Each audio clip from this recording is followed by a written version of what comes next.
السلام عليكم ورحمة الله وبركاته. بسم الله والحمد لله والصلاة والسلام على حبيبنا وأسوتنا وقدوتنا وشفيعنا رسول الله صلى الله عليه وآله وسلم. ظاهرة دوران الحيوانات، هل هي من علامات الساعة؟ نعرف بعد ما نصلى على حبيبنا صلى الله عليه وسلم. أرسل لي بالأمس بعض الأصدقاء فيديو فيه تصوير لبعض الحيوانات من الخراف وغيرها، بل وفيديو لبعض الأسماك وفيديو لبعض الطيور، وهي كلها تدور في دائرة حول بعضها. واستمر ذلك لمدة 12 يوم، وكان ذلك في إحدى المزارع في بلاد الصين. طبعا هذا الأمر أثار الخوف في قلوب بعض الناس خافت وتساءلوا: هل هذه ظاهرة طبيعية أم أنها علامة على حدوث شيء ما لا نراه بل تراه تلك الكائنات؟ أم أنه علامة من علامات الساعة؟ أم أن الساعة قد اقتربت؟ كل تلك الأشياء سنجيب عليها إن شاء الله بشيء من التفصيل. لكن تعالوا الأول نشوف هذا المشهد من الدوران الذي أرسل لي. تأملوا معي هذا المشهد،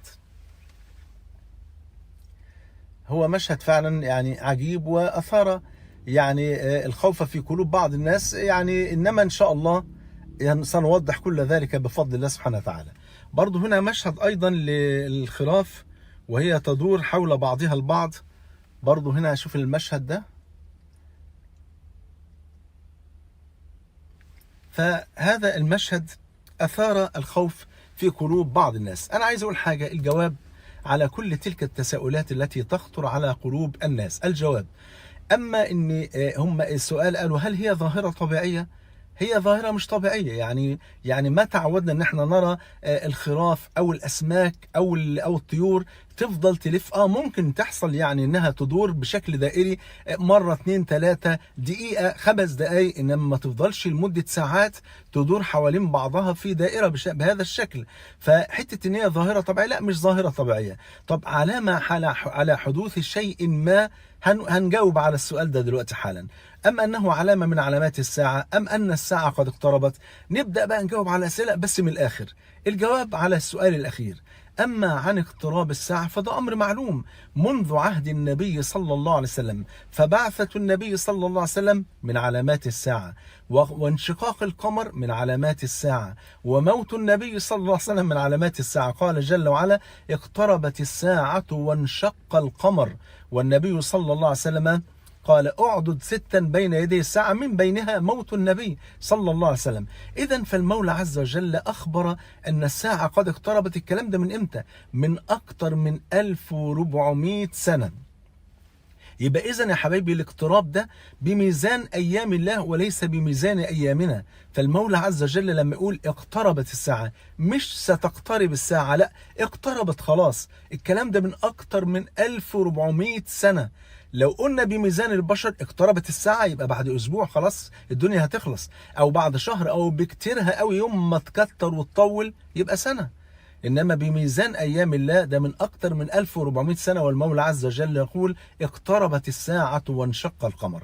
وبعدين لسه ما فيش ولا علامة من علامات الساعة الكبرى ظهرت حتى يومنا هذا. خدوا بالكم من حاجة، دي مسألة مهمة جدا.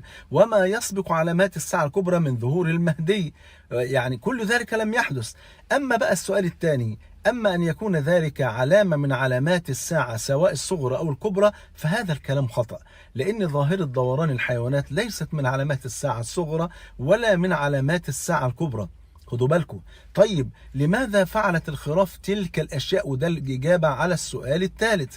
الخراف أو الأسماك أو الطيور عملت كل ده ليه؟ نقول الله أعلم، ولكن ذلك ليس من علامات الساعة. وعلى فكرة عشان تطمنوا، المشاهد دي اتكررت قبل كده من 7 سنين ولم يحدث أي شيء على الإطلاق. خدت بالكم؟ يبقى إذن هذا ليس من علامات الساعة، ولا نعلم الحيوانات دي عملت كده ليه. طب يا ترى بقى الحيوانات دي شايفة حاجة إحنا مش شايفينها؟ ده أمر وارد جدا وهنعرفه، ولكن بعد الفاصل.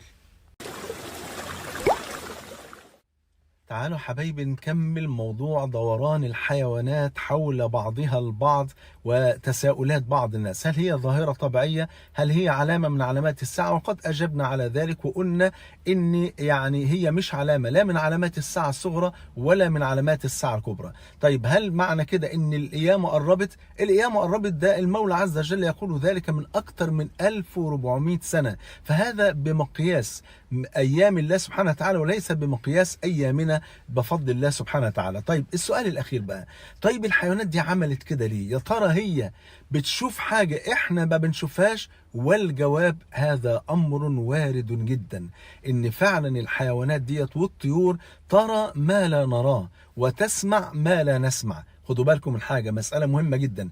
يعني على سبيل المثال هدهد سيدنا سليمان كان يرى وما زال أي هدهد يرى المياه من على بعد من جوف الأرض بفضل الله سبحانه وتعالى، ونحن لا نرى ذلك أبدا، لكنه يرى المياه تحت جوف الأرض.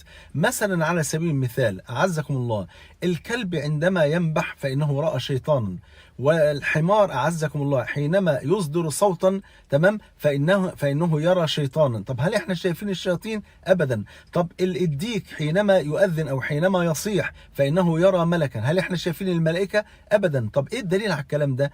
الدليل ما رواه الإمام أحمد بسند صحيح أن النبي صلى الله عليه وسلم قال: إذا سمعتم نباح الكلاب ونهيق الحمير فتعوذوا بالله من الشيطان فإنهن يرين ما لا ترون. يعني الكلاب والحمير يرون الشياطين وأنتم لا ترون الشياطين. تمام؟ يبقى الكائنات دي بتشوف حاجات احنا فعلا ما بنشوفهاش. طب الدليل الثاني ما رواه البخاري ومسلم في أعلى درجات الصحة أن النبي صلى الله عليه وسلم قال: إذا سمعتم أصوات الديكة اللي هي جمع ديك فسلوا الله من فضله، قول اللهم إني أسألك من فضلك فإنها رأت ملكا.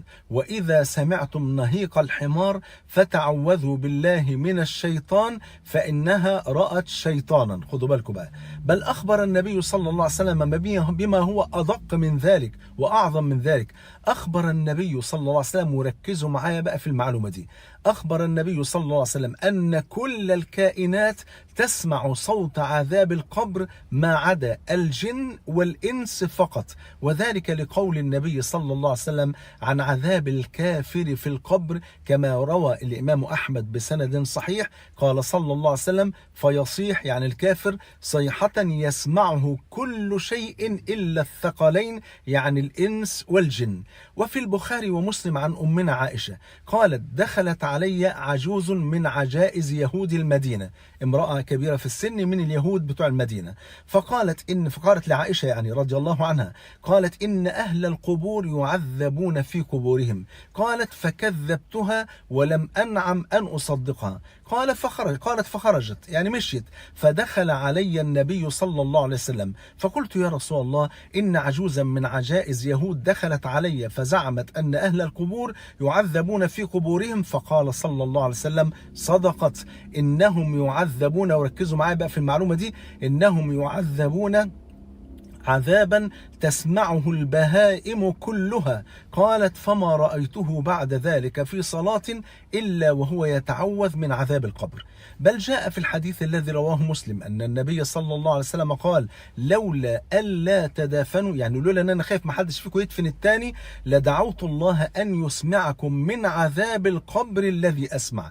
يبقى العلة اللي خلت النبي صلى الله عليه وسلم لا يسأل المولى عز وجل أن يجعلنا نسمع صوت عذاب القبر، إن هو خاف صلى الله عليه وسلم إن إحنا بعد كده ما نرضاش ندفن بعض ونخاف ندفن بعض بسبب صوت المعذبين في القبور. ولا حول ولا قوة إلا بالله العلي العظيم. إذن يا حبايبي، الشاهد أن هذه الظاهرة ليس لها علاقة لا بعلامات الساعة الصغرى ولا الكبرى، فلا تخافوا ولا تفزعوا، ولكن توبوا إلى الله وعودوا إلى الله وتجهزوا للقاء الله سبحانه وتعالى. فقد قال النبي صلى الله عليه وسلم: لمثل هذا اليوم فأعدوا. اللي ما بيصليش يصلي، واللي بيعق والديه يبرهم، واللي مش لابسه حجاب تلبس حجاب، ونتوب ونرجع لربنا عشان ربنا يرفع عنا هذا البلاء الذي نعيشه في هذا الزمان. جمعني الله وإياكم مع الحبيب المصطفى صلى الله عليه وسلم في الفردوس الأعلى. بحبكم في الله، والسلام عليكم ورحمة الله وبركاته.